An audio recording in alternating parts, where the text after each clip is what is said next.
welcome to, I do not know what week we are on, but week something of Janet T's Crafting Corner.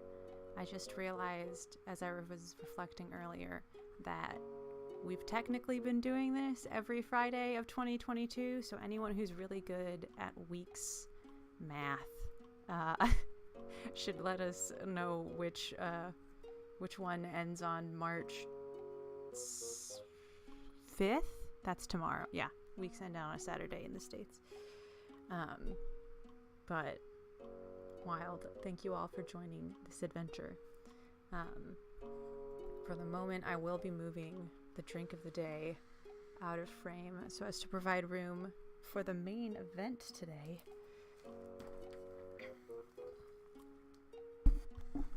This doesn't exactly, fit with the way that my streaming setup is now, because it is significantly larger than most plushies and things. But I'm going to endeavor to open this box. Some of you may have seen on the various Janet T Craftily social medias. Links are in the video description if you are not connected there. But there's a 15-second video I posted of seeing this beautiful, beautiful box outside my front door and excitedly going to retrieve it. This came much faster than I was expecting. I'm going to be perfectly honest. My last set I ordered in October and got it in December. It was late October and mid-December, so it was like prime holiday shopping times. Things were not super going well from a global logistical standpoint near the end of last year, but I was still like, okay, probably a month at least. But no, it was here 1 week later, all bundled and beautiful. Oh, I should mute my phone 1 moment.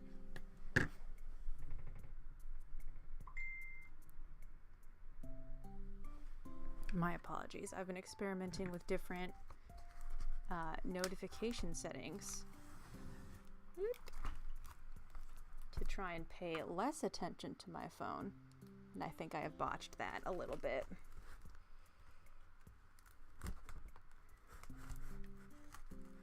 Oh, y'all can't see any of this.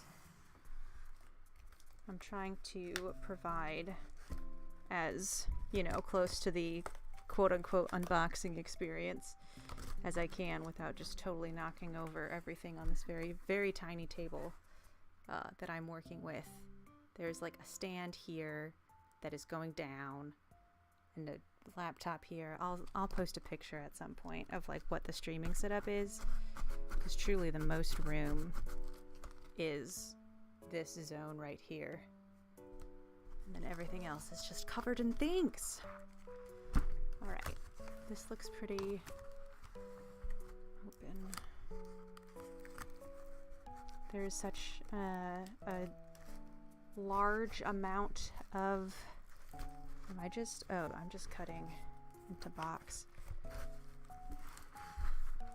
Is this what is supposed to happen? I see. Okay, we got this.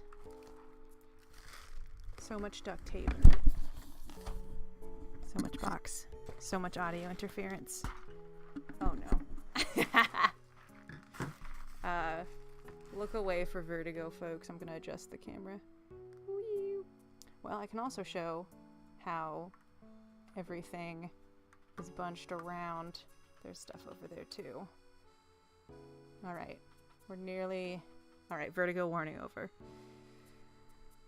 My apologies. The box was not particularly small. But these... Listen to them go.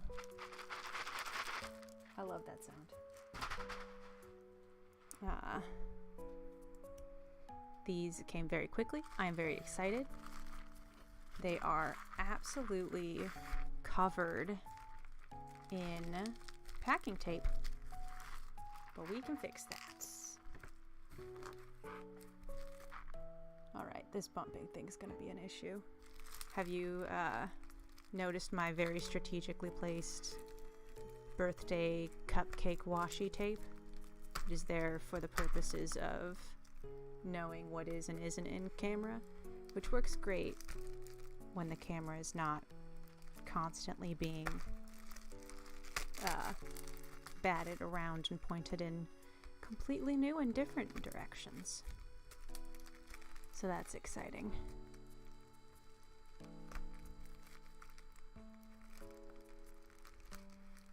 Oh my. I am really glad that nothing in this shipment is gonna get destroyed or dented or anything like that. But boy, I like this cheery little song to go along with the package opening endeavors. This is from all of these tracks are from Animal Crossing City Folk.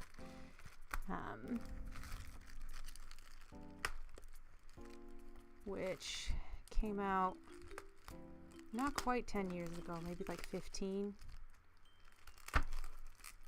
No. Yeah, a little over 10 years ago then. I can math. Okay. So I recognize some tracks because the first Animal Crossing game that I played has been New Horizons. But they have some of the same motifs in there. Oh. I'm going to try and position my microphone so you can hear maximum bubblage.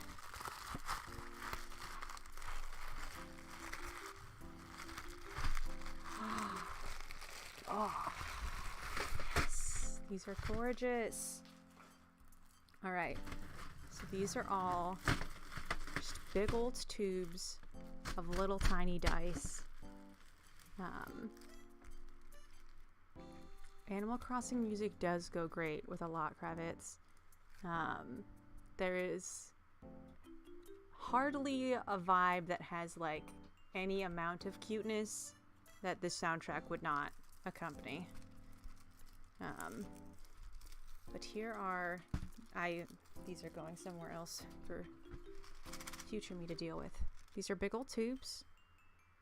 Each have a set of 7 dice going D20, D12, 2D10, D8, D6, D4.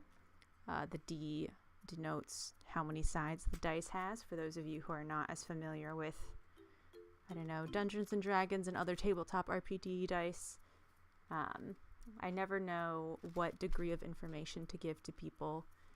Whether they're like, yes, I know what a tabletop RPG is, and I know that not all tabletop RPGs are Dungeons and Dragons, and I know the difference between a D12 and a D6, or someone who's like, those look different than the dice that are in Monopoly. What are those for? Like, I get those levels and everything in between when people will like come up to my booth or something and be like, hey, what is this? So I try to give information that will be helpful to the person who is receiving it. But it goes red, orange, yellow, green, blue, light blue, or indigo, as that unfortunate rainbow inventor was obsessed with. Well, rainbow discoverer. And purple. So I love these. I think they're beautiful. I packaged them up into, I'll take one from each set in each color to create a little rainbow set, which I just think look very, very cute. They look like tiny gems. I love that they fit in this little bottle. I like them. I have big ones as well, but it's not quite like these are still very fun, but they don't look like, you know, the little tiny bits of something you might discover. So got many of these. I think I ordered 17.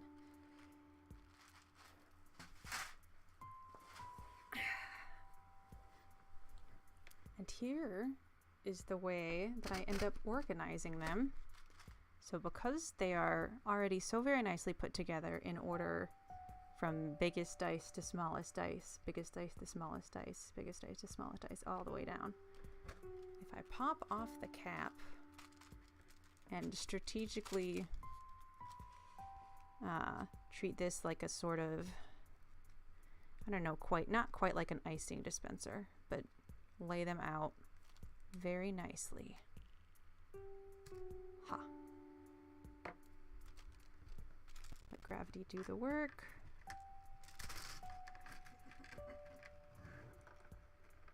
Yeah. I apologize for the degree to which my hand is blocking, but it does end up looking nice in the end.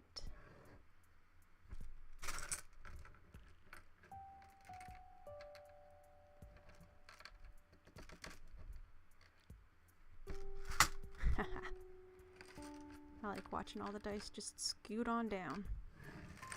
Oh boy, there they go. So every few of these I do like put into the individual colors, because some people are like, I really want some yellow dice. But most of them, I do this little mix-up process. These are not going. Ha! Do this little mix-up process to get dice that are a set of dice that has each different one. This has more sides and is bigger. This has fewer sides and is smaller. And you need all of them to be able to play the game correctly, depending on who you ask. So I'm going to grab one of each in each different color after I even them out. I find this to be very, very satisfying. I like the way they feel. I like the way they look. It's very good. So first set, I'll grab one red D20, one orange D12, one yellow D100, one green D10, one blue D8, one light blue D6, and one purple D4. So there's one set. If I keep going, I'll sort of go down the diagonal. So it'll be red D12, orange D100, yellow D10, green D6, green D8, blue D6, light blue D4, and all the way back, wrapping around. Ta-da! So I do want to put a good number of these in these little vials, because one, it's really hard to spill these as compared with, this is a jaunty tune, this is lovely. Something like this, especially since I don't always staple the bags together at the beginning, because sometimes I want to switch them, and they will just fall right on out of those bags. So here is a bunch of vials. I think I call them elixir vials on the shop, because it seems appropriately fantastical and Dungeons and Dragons-y. Just like an elixir of dice. The way it looks like I have packaged these last few is starting at red at the bottom and then purple at the top, and then tucking in the extra indigo into the cap where you can't see it, because if we're going to take out the way that this is, the size that this is, you're going to end up covering one of the colors with the cap, and so it might as well be one of the two blues, because you already have twice the amount. But I suppose I could also do red at the top. Let's see how that looks. If it's red at the top, it'll be purple at the bottom. Purple, blue, green. I do like reverse Roy G. Biv every single time I do any sort of rainbow stuff. Oh, that was satisfying. Alright, so it is red at the top with a little indigo bonus in there.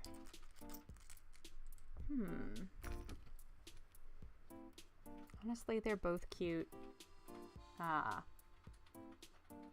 One of them does feel upside down now that I'm looking at the other, though. Oh, please do not drink the dice. Yeah, these are the most, like, this is exactly the size of things that, you know, children 3 and under or whatever should definitely not be touching. Extremely swallowable, Very much not digestible. A bad vibe all around. So here's one vial. And I think I'm going to switch this one up. It does take a little bit of shaking to make sure they all come out. I will say something also is if I mix up these two sets, it's going to take me like at least a full 30 seconds to figure out which dice goes in which one. It's like there are some logic puzzles for which my brain just like absolutely breaks unless I have something very systematic. Like I cannot do jigsaw puzzles. I would just take each piece and fit it to another piece and fit it to another piece until they stick together, and then I'm like, this will take forever, and I give up. And the process of getting these in the right order. No, I just put them back the same way. Oh, nuts. Oh, come on. But that is one of those things that I just don't think I could actually manage to do logically. Sometimes it just needs a good, that little D4, the big pointy one, or the little pointy one, does not, it usually will like bump off to the side a little, which is good because then the cat can go on all the way. That was a transition musically. But this is the dice process. I wanted to kind of explain how it worked before I just started grabbing and going. But now that we are fully in the sorting process, I do realize that my ability to reverse colors and offer insightful commentary might not be as strong as I once thought. So if I'm a little less chatty than usual, no, it's not because I don't like y'all. It's because I have become brain distracted. Oh, a 20. There go. Perfect. I also like that the vials come in these boxes because I just stick them right back in the box. And it all fits very nicely. Craft supply packaging has become very similar to board game packaging for me, and that like if I can take everything out and then put it all back in reverse, like that is the ideal situation. Like if the thing I take it out of is also the thing I put it back in, like, ooh, fantastic.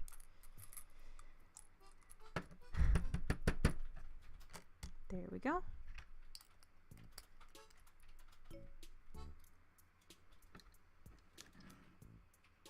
So if you are just popping in, do say hello. I already said hi and thank you for for the not drinking dice advice from Kravitz. If there are other folks who want to say hi, the chat is there for you. How is your Friday going? Oh boy.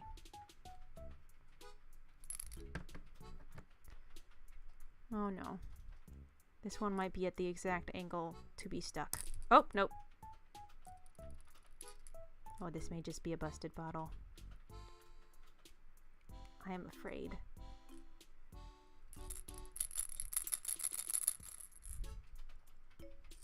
One moment.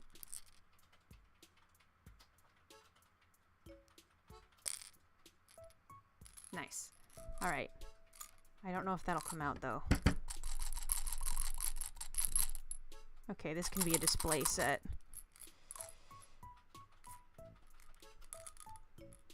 Yeah, that's gonna be. I guess there's more size variability than I thought. Boop. There we go. But this is very appropriate for, excuse me, what I'm currently doing and up to right now. Because I, both as a person who like does things and as the owner of a, I don't know, Dungeons and Dragons adjacent business or Dungeons and Dragons fan artist. I don't know how I would describe myself in relation to my... Oh, this is getting real tough. I do not want to force any of these in, but boy, I think some of these are bigger than the last sit.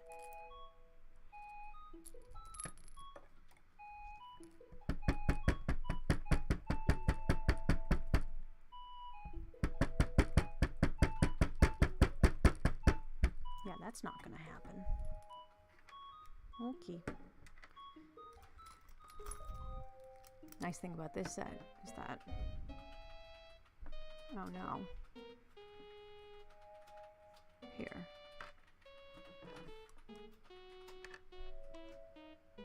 Okay, that'll fit. I don't remember what I was saying.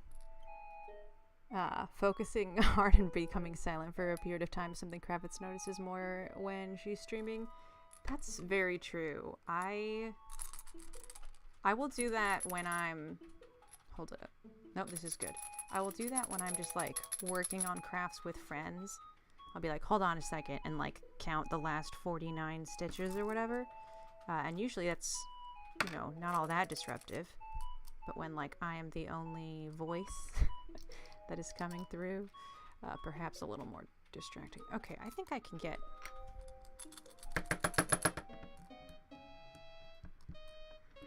I was talking recently with Sarah Knott, who is a Kalamazoo artist who makes a lot of like jewelry out of tiny dice and things like that. And she's where the extras here will be going to. She does stuff at Bookbug, and this is a bookstore, our local indie bookstore, and Fanfare, a local comic and game shop. So they're very cute. I should have worn a pair today. Missed opportunities. She was talking about, we were making some things. Red, orange, yellow. Aww. I gave her some of the extras, and I was asking her how she made them. And she was like, yeah, well, it turns out that objects that are supposed to be repeatedly rolled over and over are really hard. And so even with a diamond drill bit, she cannot drill through them. They'll start to melt, actually, before a hole will form. So what she does to get the little pieces of metal and things inside is she does literally just melt the little ends of the dice, because that's what you gotta do. So I think about that every time I consider whether or not I'm being too hard on dice. Is that, no, they are meant to be repeatedly rolled over and over to the point where they cannot be drilled into by a diamond bit, which is wild to me. I'm going to take a brief drink break. It is tea today, but a brief drink break and then get some more dice.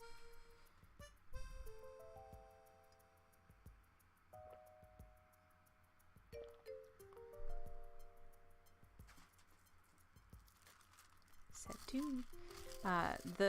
My most favorite thing about selling dice, honestly, is that like I'll have like dice bags and like Dungeons and Dragons creatures and things, because that's a thing I enjoy. So like handmade dice bags, or like plush D&D, like I did an owl bear, and the Forgotten Realms character. Yeah, I'm sure that is possible to break a die, but it would probably have to be like, you know, like a hydraulic steel plate or something. I'm sure that like some YouTuber out there has been like, what shall it take to break this die? But especially the translucent ones, because it's a lot harder. Fun die production fact. It's a lot harder to do like pop in lower quality materials or different quality materials or different weighted materials just to like take up space in a dice when they are translucent.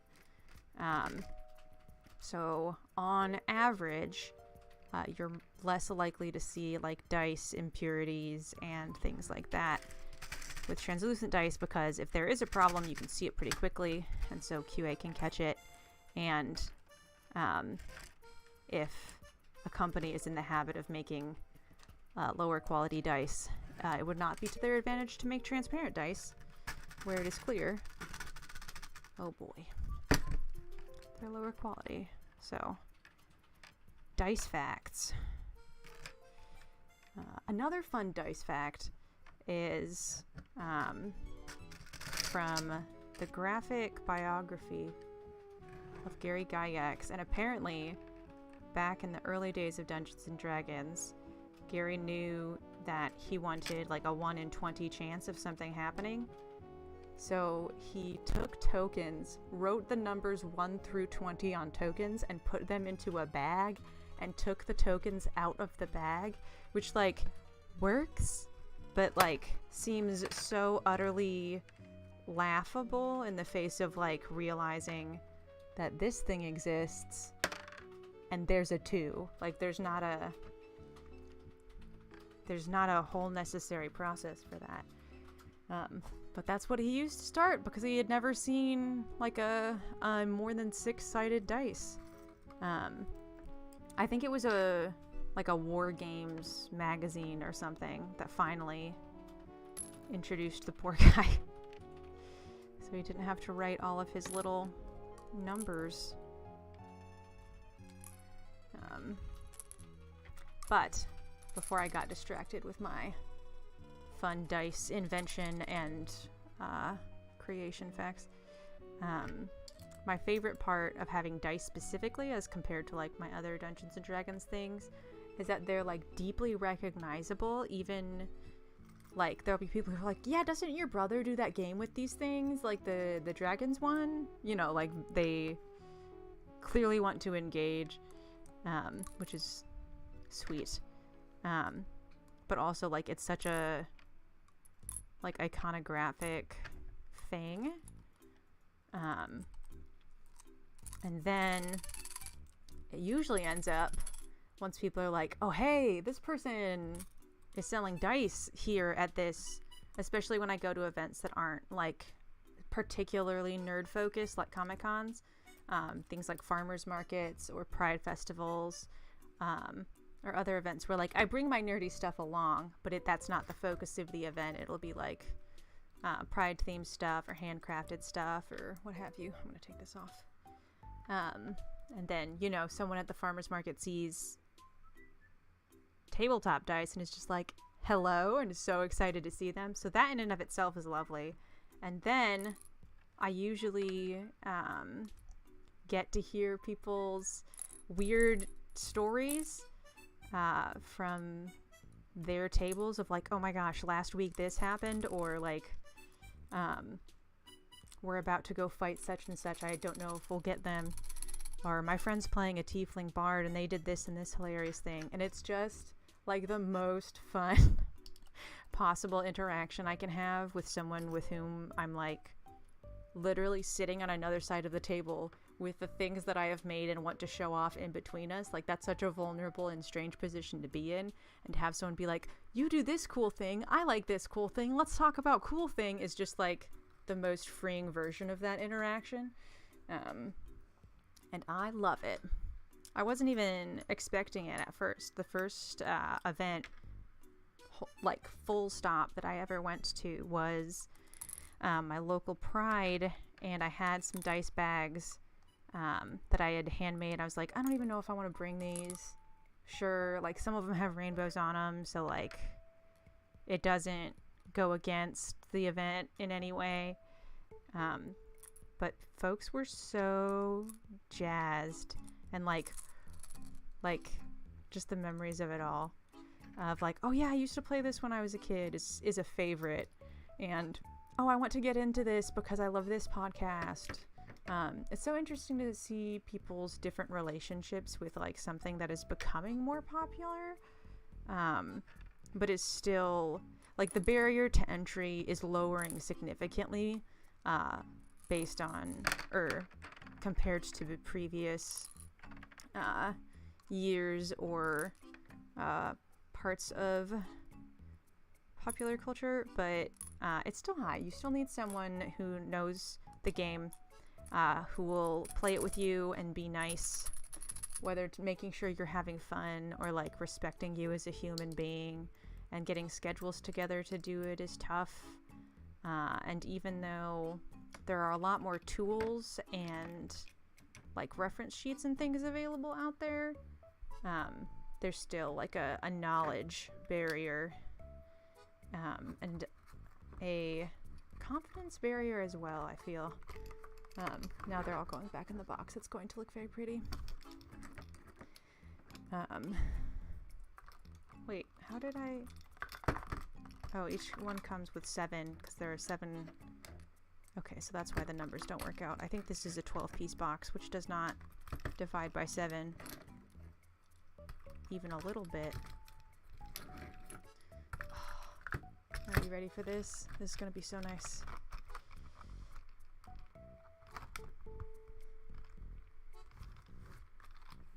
There you go. Beautiful, beautiful dice. Take one. Yeah, podcasts do seem to play a big role in lowering the bar of entry. That's how I got into like tabletop RPGs of any type. It was through a podcast called Campaign. I found it on Tumblr because where else? But I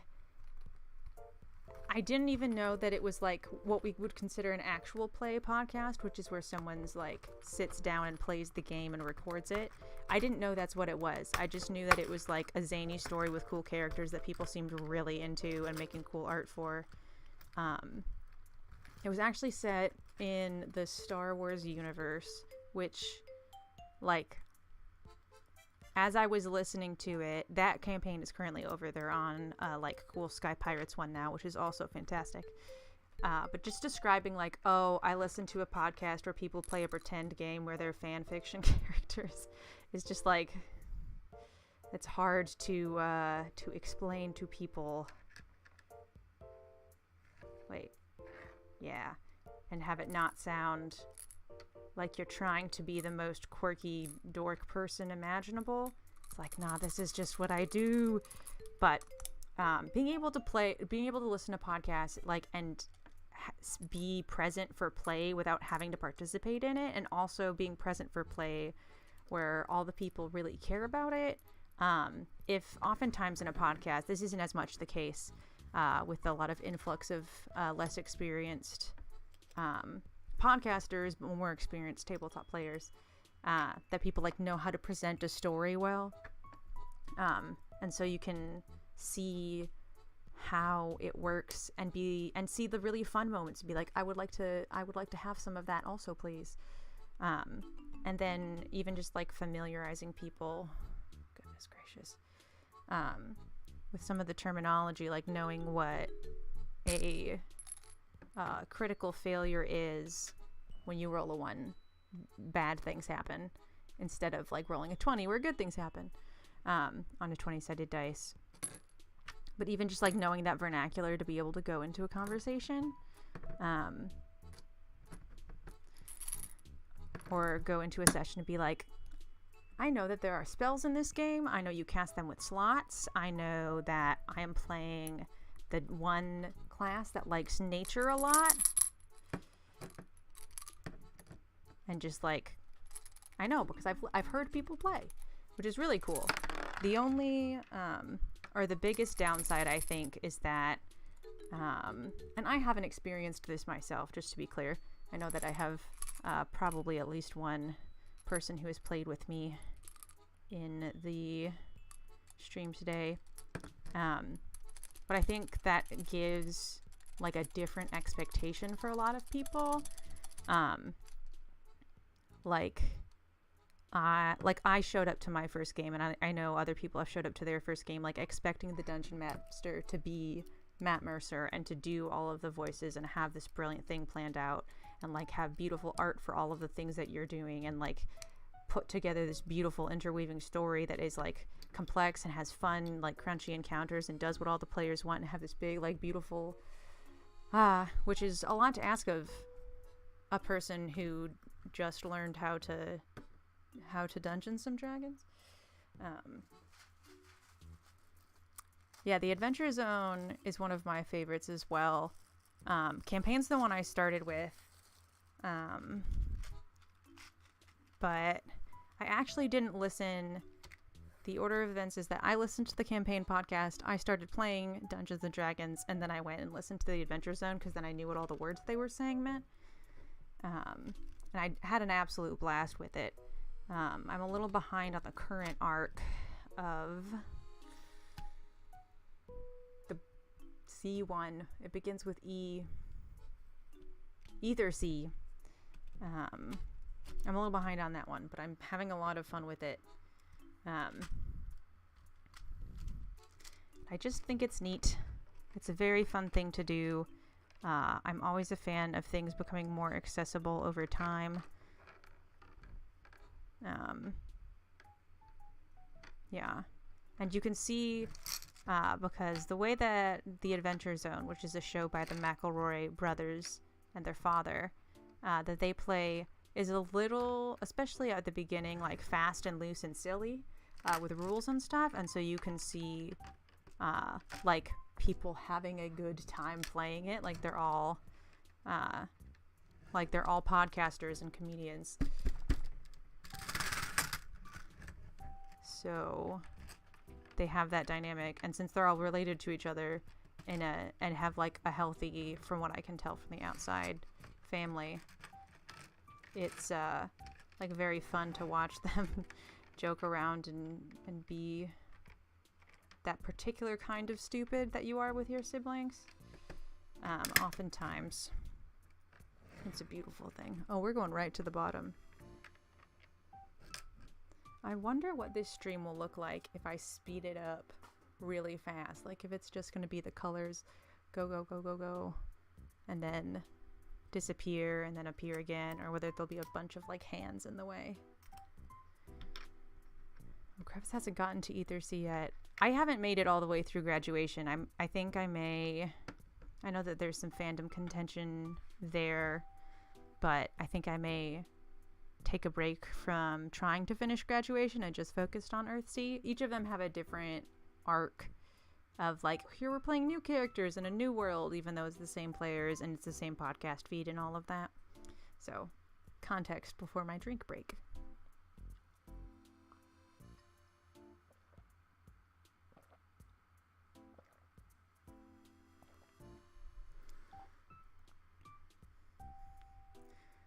Here we go.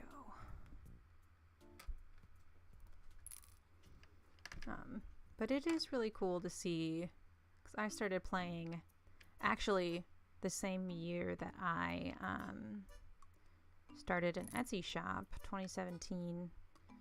And I started, pardon me, I started crocheting specifically to have something to do with my hands while playing Dungeons and Dragons, because I could not sit still. I would get up and pace about the room, and that made the other players very nervous, understandably.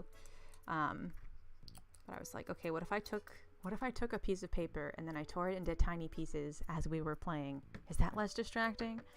And then I wanted to make a scarf for someone. I was like, well, I learned how to crochet when I was younger, so I could probably do that. And I can kind of do it while I play. And then whoosh, I was off. Dungeons and Dragons and crochet have been like top tier hobbies for the past however many years it's been, since 2017. Too many. Ha. Okay, this reverse process is actually not that egregious. Once I figured out I don't have to pick them and then sort them, I can put them in the bottle as I'm grabbing them. Ha ha ha.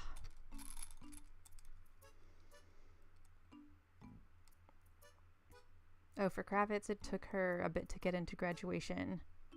didn't grab her till late, but they still enjoyed it, though, like, able to see problems. It's good for me to hear that it didn't grab you until later, because sometimes it does take a while to, like, really get into something. And sometimes that's a case of, like, a show finding its feet or something like that. Like, deep in. Like, the first season's not great, but if you tune in for the second, it's really worth it, sort of a thing. Which I'm less into, but I know that especially with things like actual play, that it is just like that all of the setup of the early episodes kind of comes into play, and it's like, oh, that's why I didn't enjoy that, is because I didn't know where it was going. So that is encouraging to me. I may have an abundance of podcasts to listen to that I didn't before.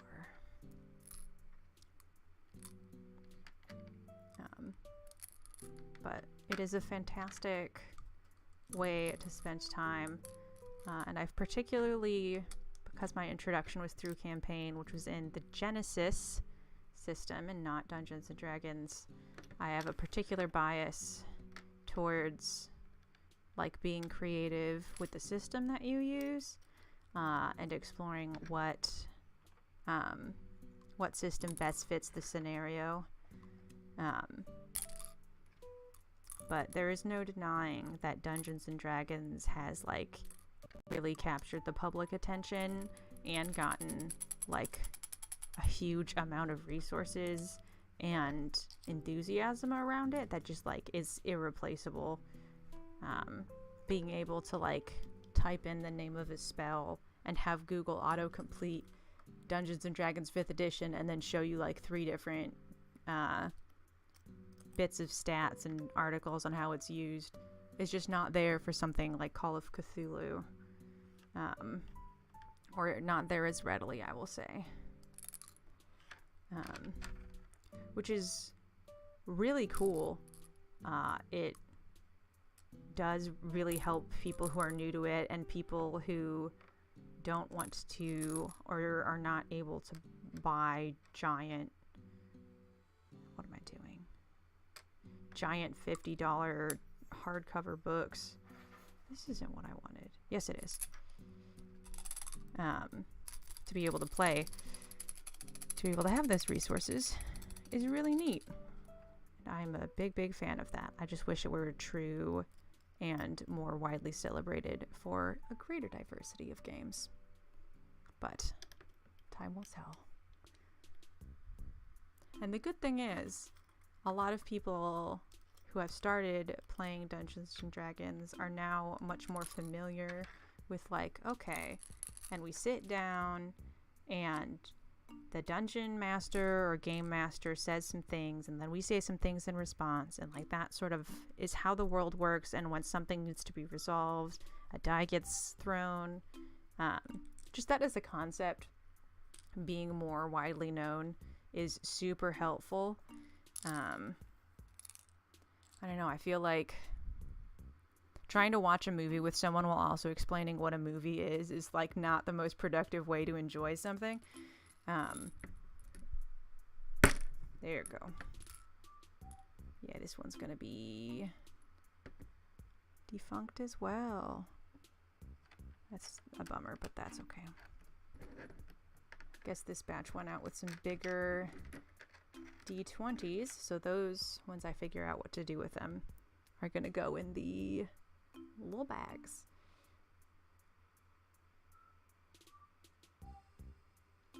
There's some campaigns Kravis wants to get back to. Her first D&D podcast was Weird D&D Star Wars. Yes, Weird D&D Star Wars Solidarity. But now it's been years. I'm very curious what podcast that was. But as with any other kind of, like, serialized storytelling, but particularly with actual play, it's so fun to go back and be like, oh my gosh, there are hours and hours of this. What has happened? Yeah. If not overwhelming, that can be a really good feeling. Drink break time.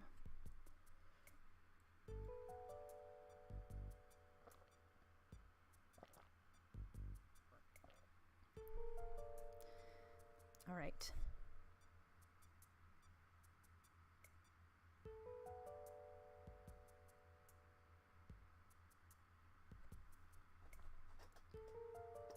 I think I'm actually gonna leave some of these empty just in case, or what shall I do?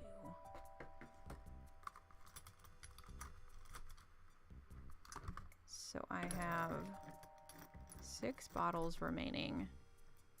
I would like to have some single color dice sets in a vial, just in case people order them, but I don't know what colors they'll order, so I might just leave them blank completely. I think I will do that, yeah. Thanks for listening to my ponderings. Oh, this needs to be backwards.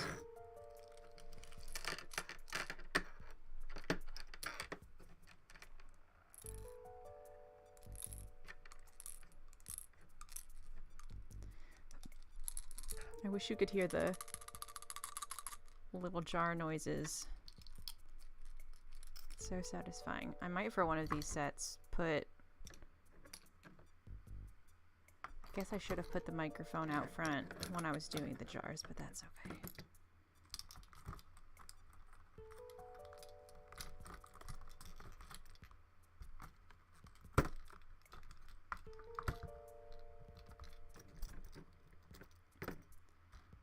Okay.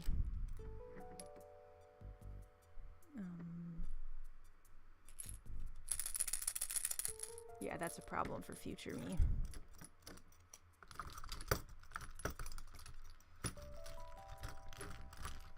Ha ha ha.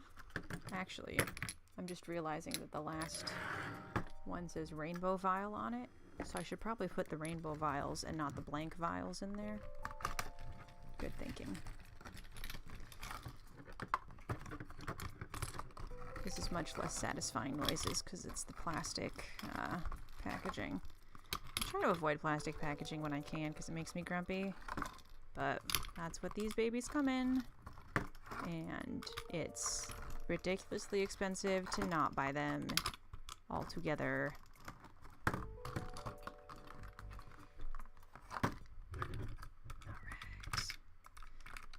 Jewelry storage. Let's go.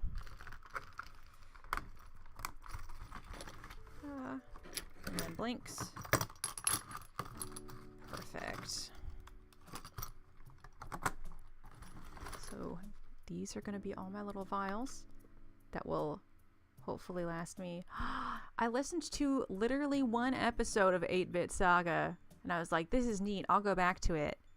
I have not done that. That's so funny.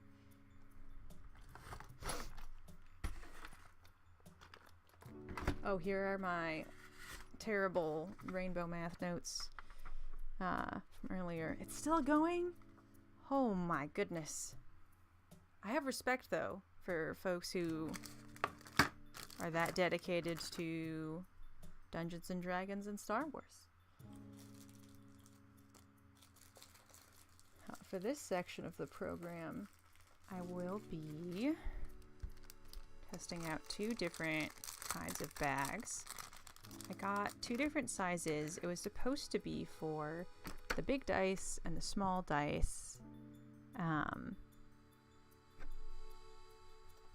But I used to just package the small dice in that sort of same thing. But I got little ones instead, and I'm not sure if I like it. So I guess we'll find out. Get out of here.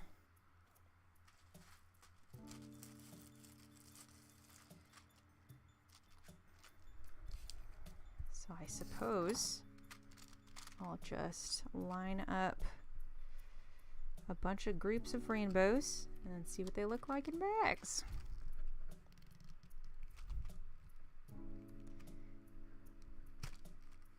Thank you all for coming along this journey with me. I had a very different plan for what today's stream was going to be, but I kept not posting about it and being like, oh yeah, I should post what my stream's going to be. And then yesterday, I got this box and was like, well, this is my new plan. So I'm glad it worked out. I know that 2 Fridays from now, I believe is the 18th, I'm gonna have a Chinese-Irish artist on for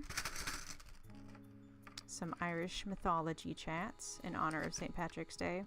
Yeah, because it's the Friday after St. Patrick's Day, which is the 17th and a Thursday. So that's going to be very fun, because I also have Irish heritage and like weird mythologies. I want to be able to make weird mythological creatures.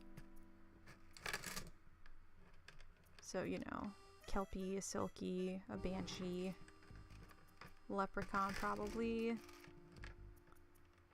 Something else just totally weird. There's a lot of weird stuff in Irish mythology, let me tell ya. There we go. So...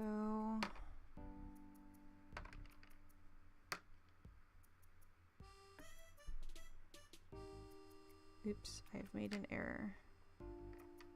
I've made no. I've made an error. No, I haven't. Yes, I have. Everything's fine. Alright, there's one. There's 2.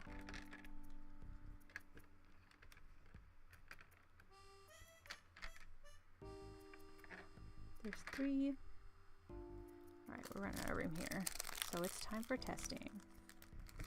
So here's the little bag. My thought was that they would stack nicely on top of each other in this little slot and look nice like that, instead of like all being sunk to the bottom. The only problem is I only have these little thingamajigs printed in this size, even though I do have them made in both sizes.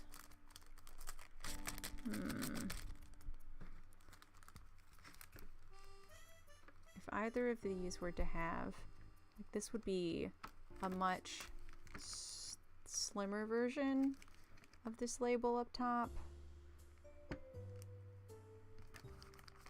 And this would have like the exact same. So if I had like little dice and big dice, I think is really cute. But also the little label's not as nice. If anyone has opinions on this, I'm going to process and ponder and take a drink break.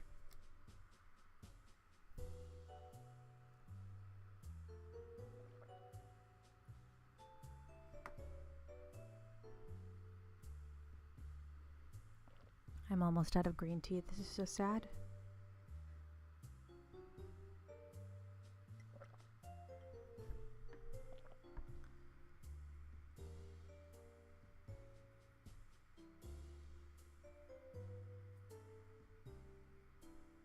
Okay, as I'm thinking about it, these as dice sets will also be sold at This Is a Bookstore and BookBug. And thinking about how it would be best for them to display them, it definitely would be the smaller. So I suppose that's what we'll do. I'm also gonna use this terrible little, I'm sure, very not biodegradable little thingy so that they don't spill out, and put them in the mini dice box. Wow, we still have the leftovers of the last set, so I think I might just keep those in there.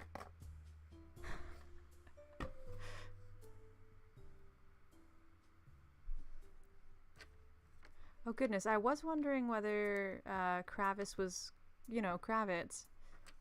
That is funny. Happy little song.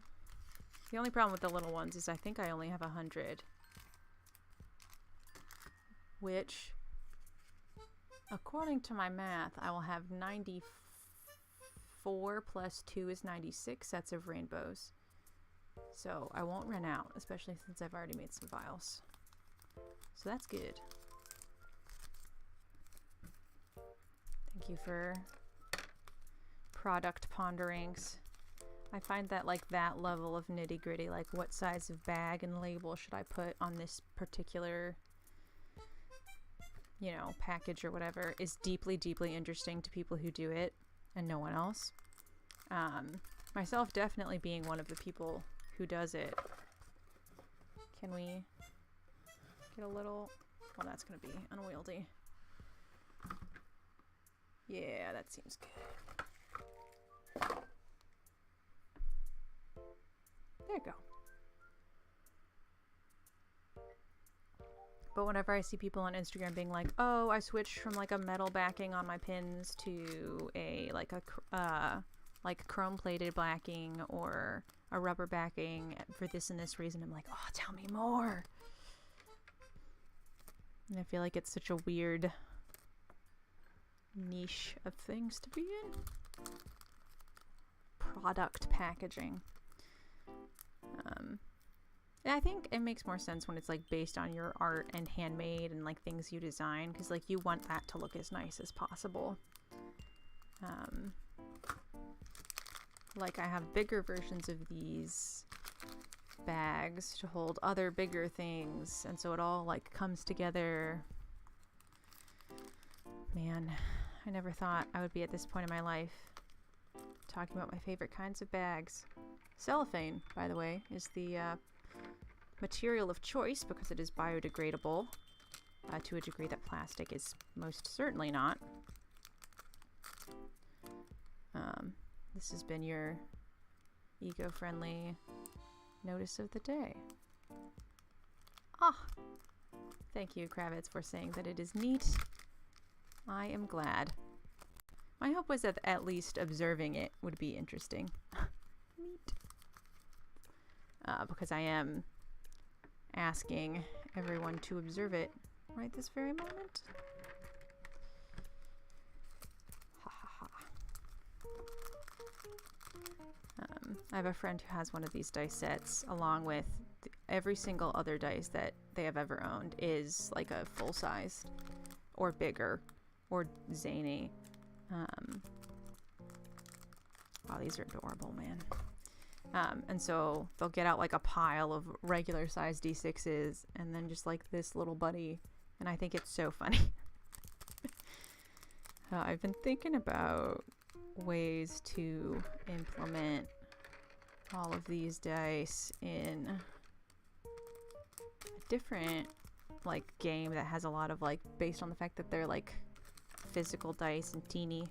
I feel like now is not the time to be designing games specifically to be played in person though, so I'll probably put a hold on that.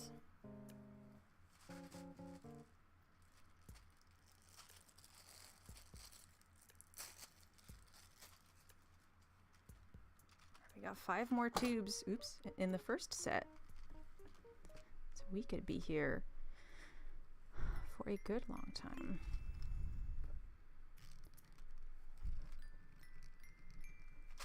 I feel like there are so many things that can be said within the realm of tabletop RPGs, in particular, you know, the objects we use to play them, that I don't know what I'd want to chat about. There's so many things floating around my brain. Whoops! I have this little collection of caps. I think it would be fun to take these and like fill them with like weird glow glitter or something. Make like a DIY lightsaber. Like a little baby lightsaber. Yeah, because those like calming glitter sticks are super popular. Or they were super popular for like a craft to do. So you like wash the glitter, sort of float down.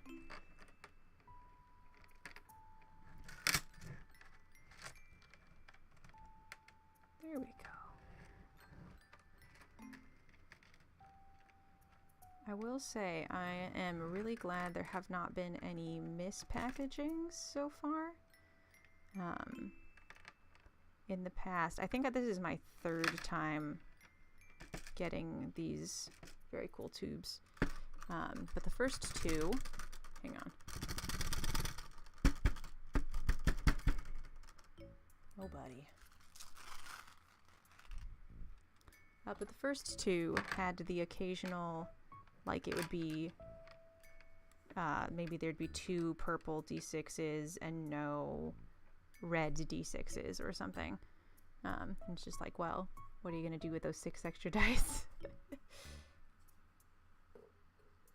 Watching making things in general is pretty cool, but also PC building. I am intimidated by the world of PC building. It's also not something that I can, like, personally do. So I have never decided to watch, like, maker videos or things like that. But I see how that would be really fascinating. Like, regardless of whether or not that's something you want to do on your own. Because I do enjoy, like, restoration videos and stuff like that.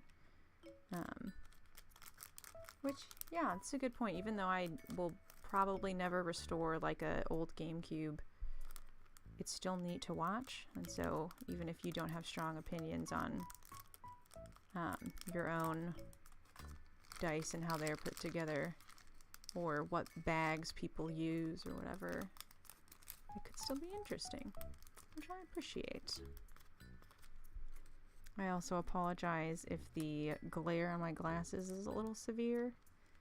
I'm right in front of a very sunny window, whose blinds I did not close before starting the stream, because usually it just filters in very nicely and illuminates what I'm working on.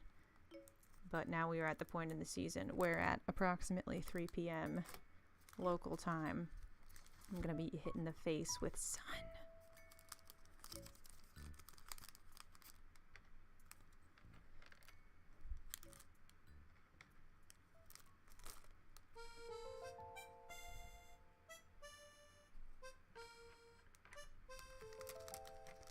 I think I'm going to take this moment partway through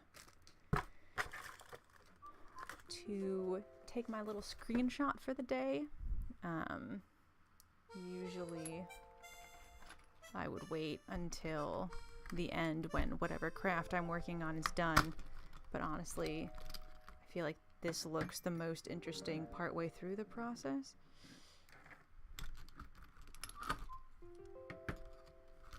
Alright, get out some extremely fake, you know, display things.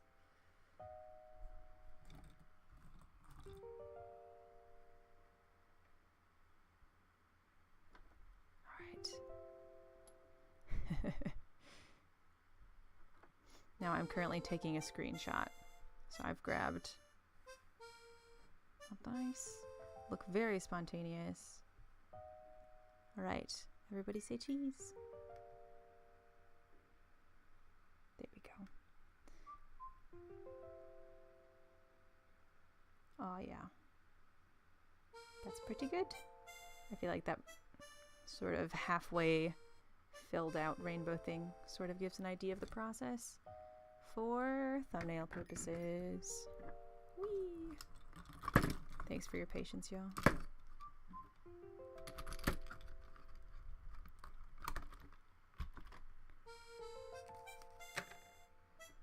I really like listening to this track because I know the track from the Nintendo Land game. So I have like a certain amount of nostalgia for the music despite not actually having played the game that the music originally came from. I feel that way also about a lot of music that has been put in Super Smash Brothers. Like, I've never played Yoshi's Island, but that theme will still hit me because I've played the Yoshi's Island stage on Super Smash.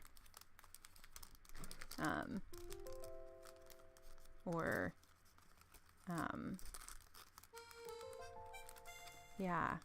I think also because I wasn't allowed to play a ton of video games as a kid, a lot of the things that are like the most like popular as icons, whether it's like Pikachu or Kirby or Link, Like, I interacted with them mostly as icons. But, like, because I interacted with them as icons, I enjoy them as icons more than I enjoy them as reminders of a game that I didn't play.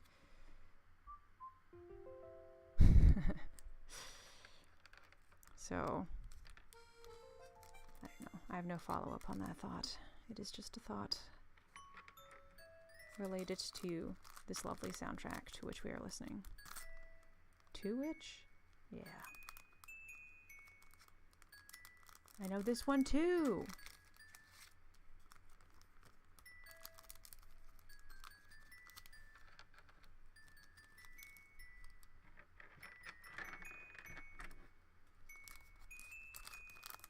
I'm really glad I got the little ones with the sticky thing, because as much as this is annoying,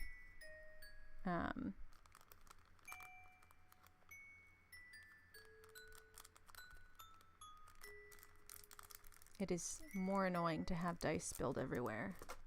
So.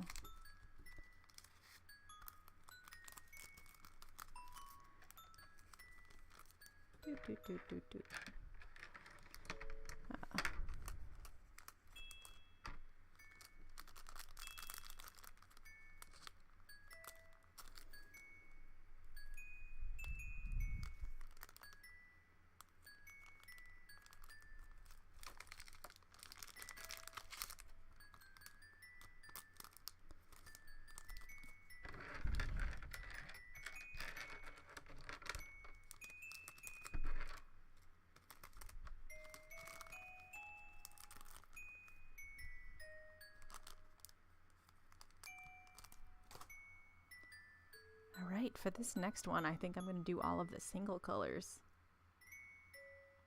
Or several of them. I'm going to do several of the single colors.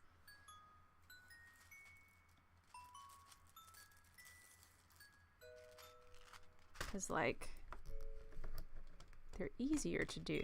And I think I need a slight break. So here's red. Here's orange. Ah! Sorry. Here is yellow, green, blue, light blue. I kind of refuse to call this indigo on principle alone. Nice. Okay. So I think I'm just going to take one bag for each color.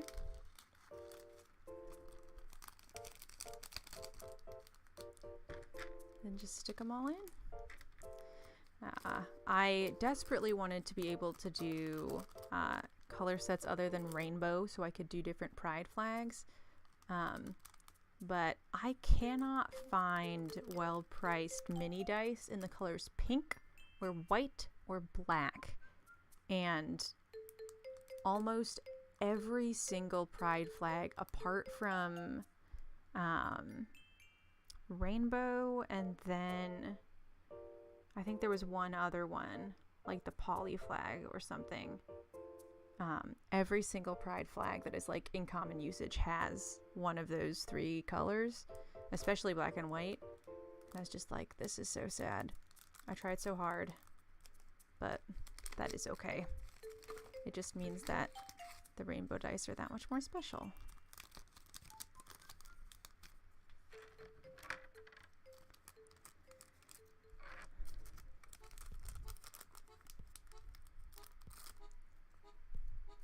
It's also interesting what people see a rainbow and correctly assume, like, oh, these are little pride dice, that's so cute. And people who are like, dice in a rainbow color, that's so colorful and bright.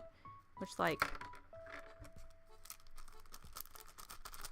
I know, it's funny to see what, like, intended things do or don't get caught on. But some people want rainbow stuff because it's pretty, and I will not stop them. Especially if they're getting my rainbow stuff because it's pretty. So I have a slight bias there.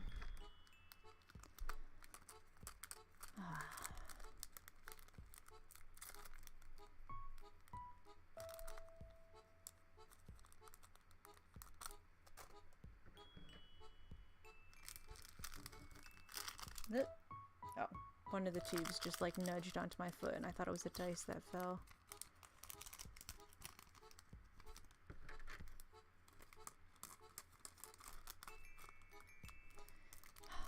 This week, I hope has been well for all of y'all, or as well as it can be under the current circumstances. I have not had the most spectacular sleep, to say the least. I have not had the worst. Last week was pretty bad. But I also started the Lent season. So the thing that I am giving up, or I like to say letting go of, because that feels a little more accurate to the experience, is adding things to my schedule. So I am only allowing myself to do things I have already planned for, which includes things like, you know, vendor events where I bring stuff like this. So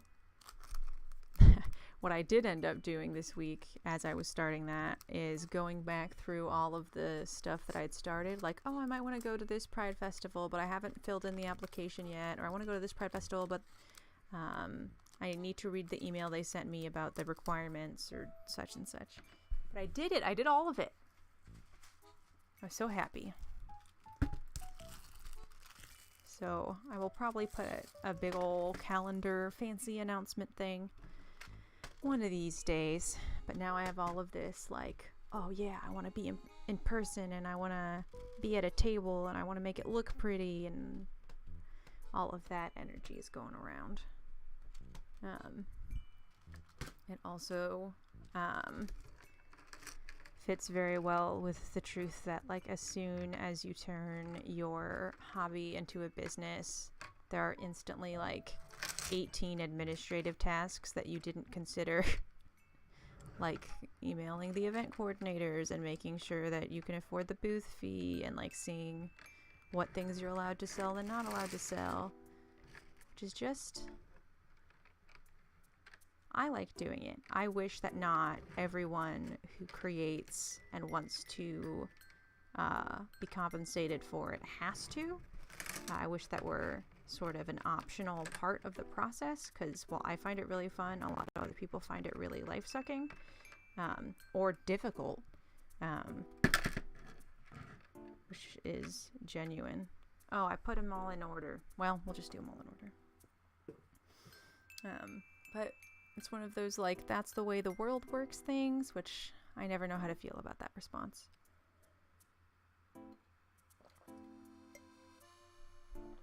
But in good news, I have put together a one-shot I'm very excited to run. It's got necromancy in it. It's got family drama in it. It's got some absolutely bonkers undead creatures in it. Some very adorable NPCs. I'm real excited. It'll be a good time. I do like being able to I like playing Dungeons and Dragons, whether I'm a player or a dungeon master or whatever, but I particularly like being able to introduce people to either a new game or a new way of playing an old game. Whether it's like they haven't played this game before, and they, like, if they don't understand how tabletop RPGs works, explaining like you can do anything and that's super cool, which is true. And like explaining particular mechanics and how to use them well in ways that are fun, and like seeing what people actually want out of a game, and how to make sure that they get that. I don't know, there's just something particular about sharing something that you really enjoy with people, whether it's like a TV show or a book or a hobby.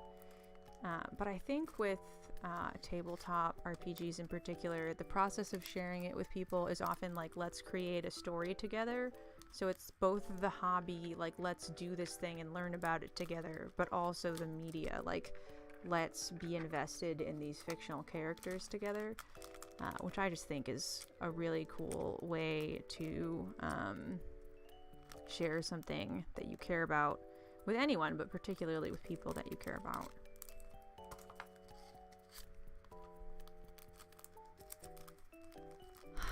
I just think Dungeons and Dragons and tables and tops and all sorts of thoughtful, silly, fun dice rolling shenanigans, I just think they're neat.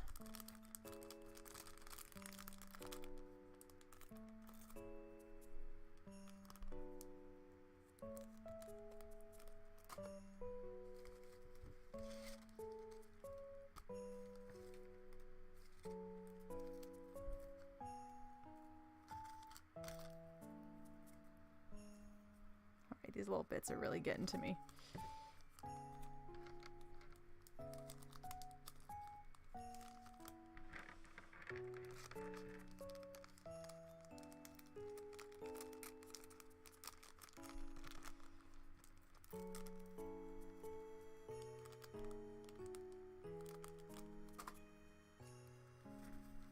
Oh goodness.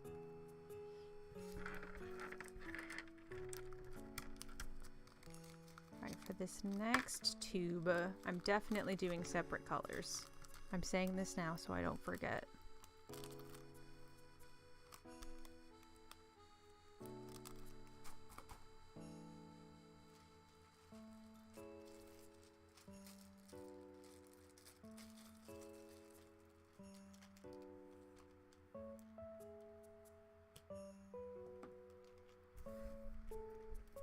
I made the mistake of picking them up again. Okay, purple.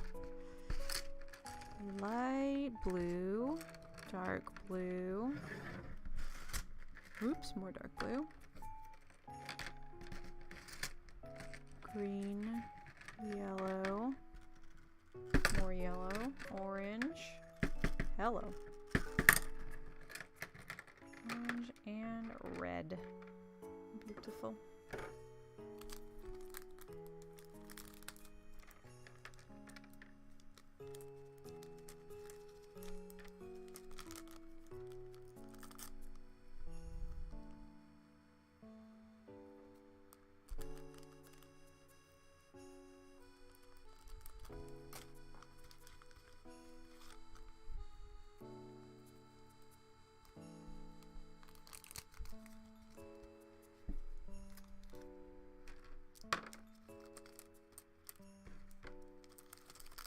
So for those who may have joined partway through or are just joining, I got a box in the mail the other day of all of the dice that I ordered to put into little kits and sets. I get them in the colors, you know, red, orange, yellow, blue, light blue, green, purple, and then I mix them all up to hopefully usable sets of dice for Dungeons and Dragons and other tabletop role-playing games, which is what I've been up to most of today. So if you wanted to share how you are doing or ask any, I don't know, dice-specific questions, share D&D anecdotes or whatnot, the chat is there for you. And this bag is there for me, as I have failed to put in the final red. Ha ha ha. There.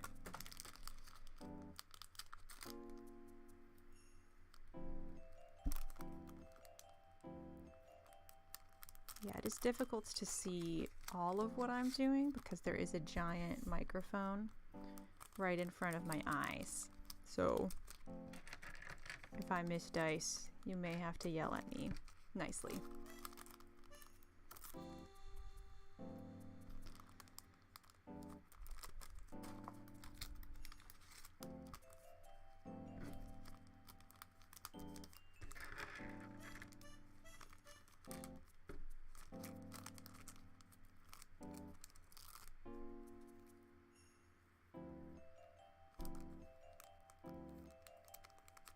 why I've never used Animal Crossing as Janity's Crafting Corner music before.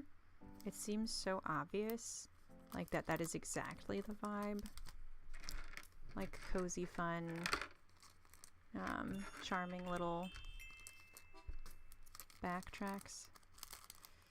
Backtracks? Background soundtracks? I don't think that's how that abbreviation works.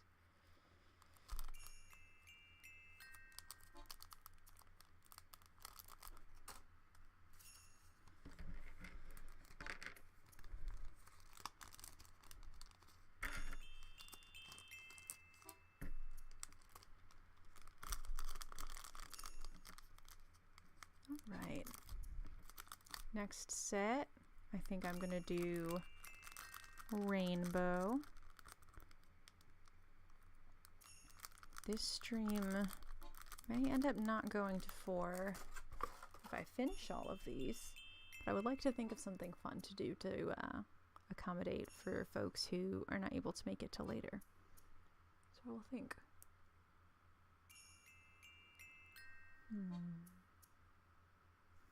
Well, perhaps I will think as I sort.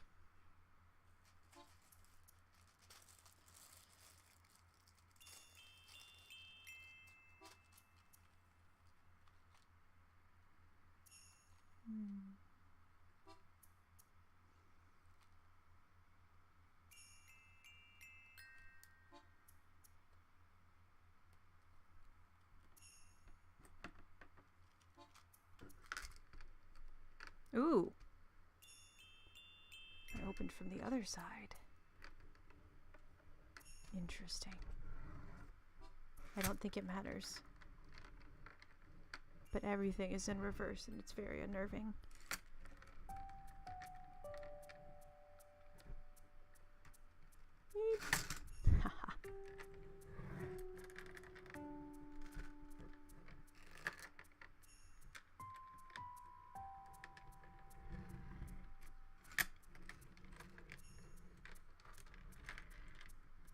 Oh no.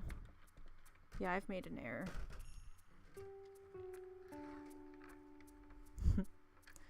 We'll get there in the end.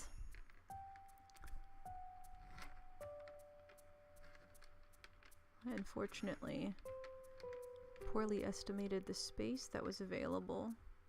Whoops.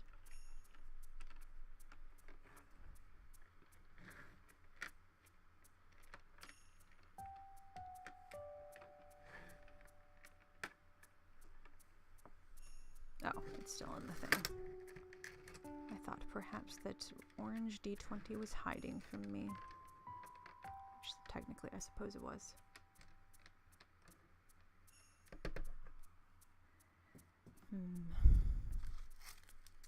The nice thing about doing the bags as compared to the vials is you do not need to put the dice in any particular order or make sure the dice fit through the neck of the bottle. Ooh. Travis recommends Minecraft music, pardon me, as well for this kind of stream. That I might follow up on. I admit a deep unfamiliarity with both Minecraft and its music, but this may be what does it for me.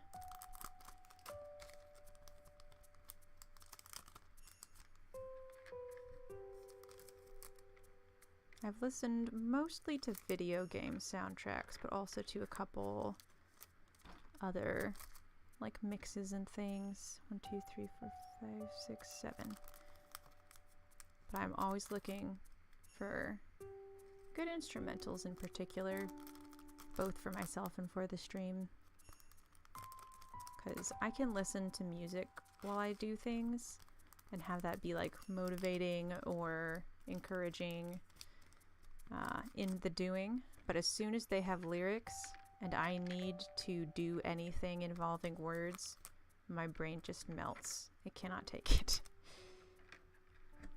So, soundtracks. That is the unfortunate thing about a lot of the because I did a Persona 5 mix in an earlier stream and I thought it was instrumental, but it was not. which of course it also sounds great with the vocals, but it did make it hard to talk about whatever I was trying to talk about, because there were other words happening at the same time.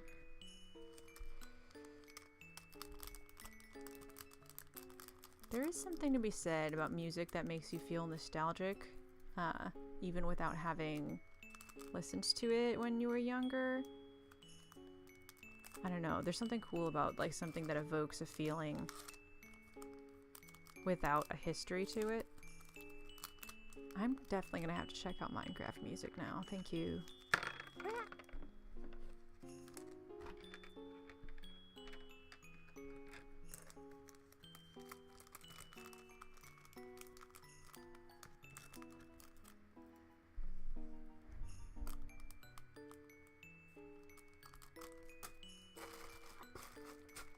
Oh man, we're getting so full.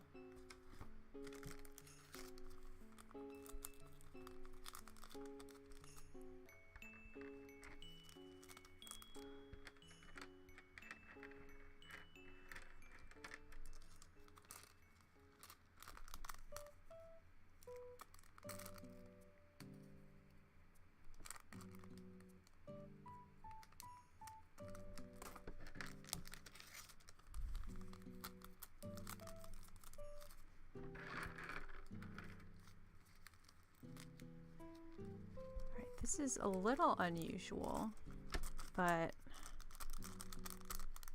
I have gotten through all of the tubes in the first batch for the time being. So I think I may leave it at this for the stream.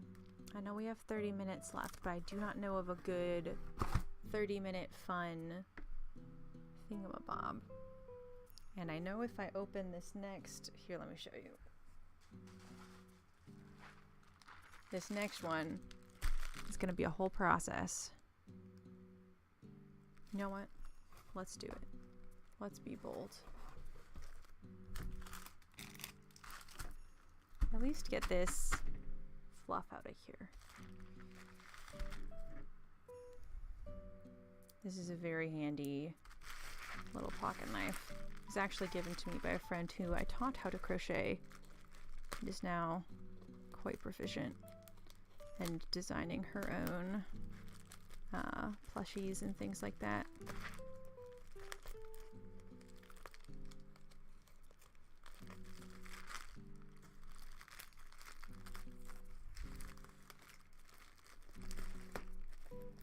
I like to keep the bubble wrap that things come in to repackage things, because it doesn't come up often that I need bubble wrap, and it's kind of, you know, plastic. So I don't want to like add more of it to the world if I don't really need to, but I need it sometimes. So this is going in the collection. Yeah, like if I ship out those vials to anyone who orders them on Etsy, where they have now been posted, link in the description. I will wrap the vial and this stuff to make sure that it does not break before getting to you. All right, bubble wrap ASMR time.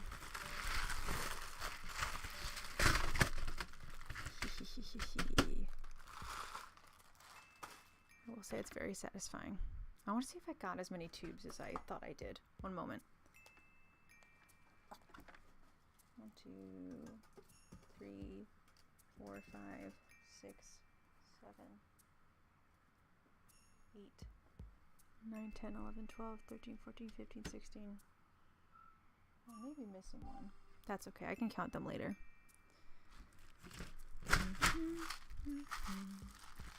I think what I'll do is probably save like 5 of them for future and then do the remaining 3, because I don't know how many people are going to want rainbow ones versus single color ones. Usually the rainbow ones are more popular, so I kind of tried to do like, I don't remember what the math was exactly, but I tried to do some predicting, though I think I'm going to hold on to these until such a time as I'm running low. So I will do 1 color batch of pooled colors and 2 of rainbow colors, and that will be it for the day. Speaking of things that are in the description, I have included, in anticipation of some tabletop RPG interest, the link to the One Shot Podcast Network in the description here. So it is podcasts, but also there are a lot of, like, the network of people there has like written books and done talks and had like really interesting work about, you know, how genuinely fun it can be to play role-playing games, and to do so thoughtfully. Like that, there where I heard about the system called the X card, which is where you have if you're playing at a table, a physical card with an X on it at the center of the table. And if at any point during the game, like a closet opens up and there's spiders inside, or something where someone at the table doesn't want, like, they're not feeling comfy, whether it's like, I personally don't like spiders, or like, this particular plot point reminds me of something that I don't have the ability to process right now, and we should do something else with this story. You just tap on that little card, and whoever's running the game will steer things in the other direction, which is a really helpful tool for communication. And I think in many cases, just by stating that in your space, you are like creating the basis of like good communication and healthy boundaries, and like it sends a message to everyone who's playing that's like, you are welcome to voice your concerns here. And I had never heard of it before I started listening to some of the shows on the One Shot podcast. Their show Asians Represent just won like a big ol' fancy award thing. And yeah, they just do a lot of really thoughtful, really cool work. I'm biased because they got me into this whole world in the first place. On the other hand, I've also stuck with them the whole time, because I've learned a lot of really interesting things, and just had fun listening to them play weird games, interview creators, discuss like games and how they can be used as things like therapy tools. Man, there's so much out there with this one specific game genre. It's just pretty cool. It's a great concept.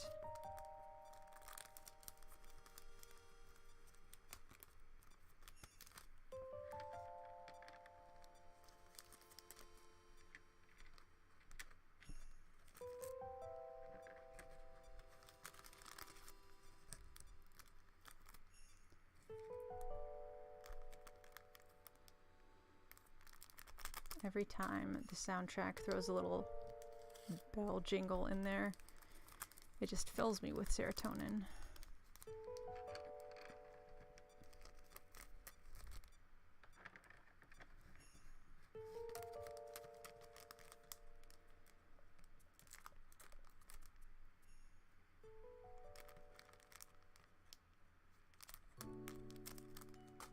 Yeah, this little box is going to be absolutely full. I love it.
I definitely said that one was going to be individual colors, and then I did make it individual colors.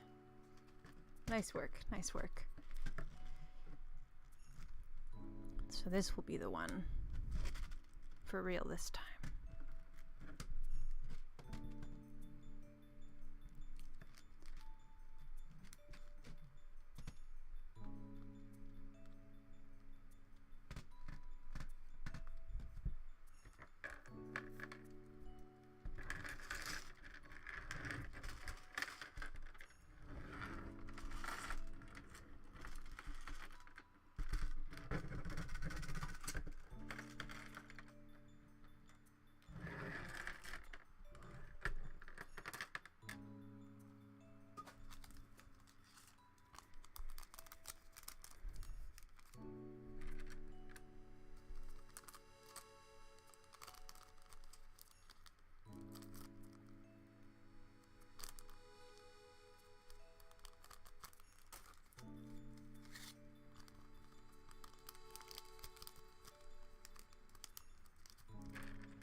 Oh, this little today fills me with joy.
Oh, I think we have fully moved on to New Horizons. Also an excellent track.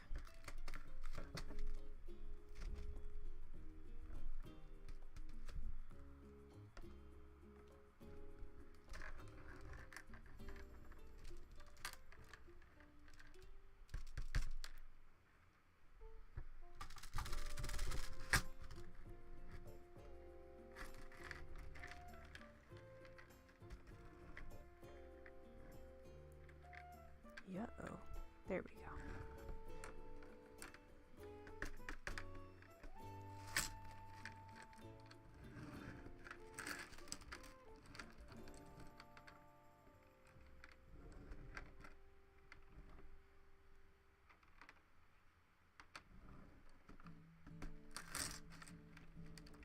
I'm really quite happy at the low number of, well, the zero number of errors that I have discovered. I may have missed, you know, an extra d6 in there somewhere, but it certainly seems fine. Watch, I'll say that, and then it turns out that all the chit-chatting while I make dice sets is gonna be my downfall. There we go.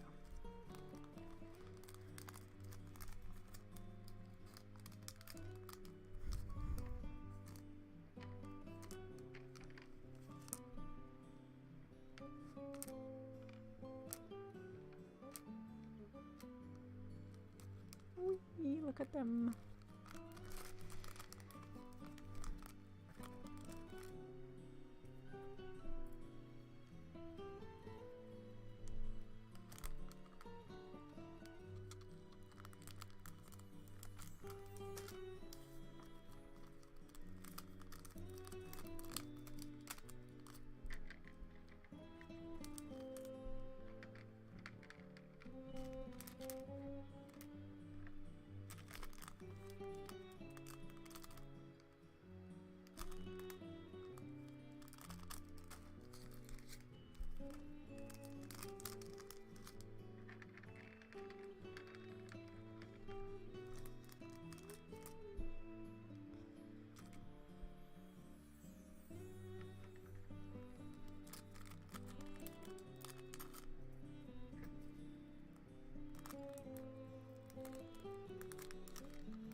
Alright, here's our very last set.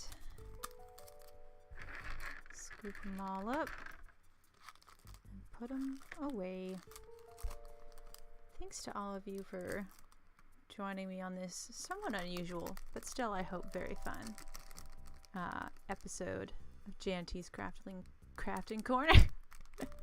There we go. Janity's Crafting Corner. Thanks for the D&D chats. Thanks for stopping by.